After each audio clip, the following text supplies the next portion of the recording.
Pansamantala namang pinususpinde ng FDA sa Department of Health ang mataas na registration fee na ipapataw sa Certificate of Product Registration ng mga health products. Ayon sa FDA, mas mabuti raw kung pag-aaralan munang mabuti kung ang pulisiyang nagtatakda ng kaukulang bayad sa CPR ay makatutulong sa serbisyo ng ahensya. Narito ang report mula kay AJ Estares.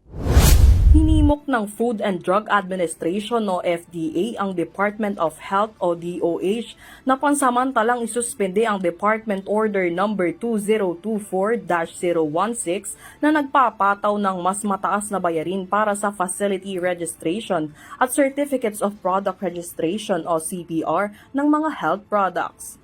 Sa isang pahayag, sinabi ni FDA Director General Paulo Teston, kailangan ang masusing pag-aaral sa naturang AO upang tiyaking patas, malinaw at naaayon ito sa layuning mapalakas ang regulasyon sa mga produktong pangkalusugan.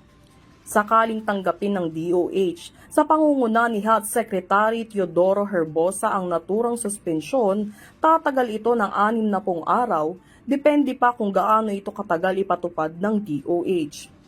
Ang DOH Administrative Order No. 2024-016 ay nilagdaan ni Herbosa noong December 2023 sa panahon ng panunungkulan ni dating FDA Director General Dr. Samuel Zacate na bigla ang pinalitan ni Teston.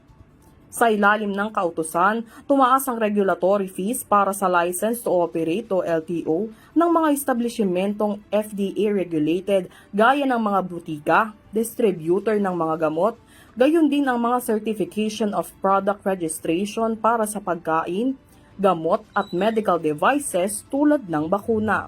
Gayunpaman, pinalawig din ang bisa ng CPR na mula sa dating 1 taon lamang sa una nitong registration, magiging 6 na taon ito, habang sa mga susunod pang renewal ay maaring umabot ng hanggang 12 taon. Ayon kay Teston, dapat lamang na ang dagdag singil sa CPR at iba pang mga saklaw ng AO ay may kaakibat na makikitang pagbuti sa serbisyo at operasyon ng ahensya. Para sa EuroTV News, AJ Estares, sumasaludo sa bawat Pilipino.